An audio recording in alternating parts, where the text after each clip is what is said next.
şuna dikkat edilmesi gerekiyor. Biz ulusal Kürt kıyafetlerini dikiyoruz ve elimizden geldikçe çizgimizin dışına çıkmamaktır önemli olan. Yani o şekilde biz kültürümüzü yaşatabiliriz, bir yerlere taşıyabiliriz.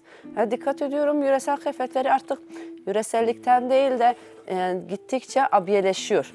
Gerçekten var olan bir kültürü yok ediyoruz. Asimile oluyor yani kıyafetlerimiz. Olmaması gereken şeylerdir bunlar. Eğer biz bunu bugün yapıyorsak, bugün bunu giyenler hepsi Kürt halkıdır. Gerçekten hani biz o çizgilere de, o tasarımlara da bizim dikkat etmemiz gerekiyor. Ve bunu en iyi şekilde, en iyi yerlere getirmemiz gerekiyor. Yani mesela ben yıllardır bu işi yapıyorum. Hani çekirdekte diyebilirim ki yöreselde yetişmeyi. Dikkat ettiğim tek bir şey varsa o yani. Evet, sonuçta hepimizin ekmek kaynağıdır. Biz burada bir gelir elde ediyoruz. Onunla evimizi, yaşantımızı, çocuklarımızın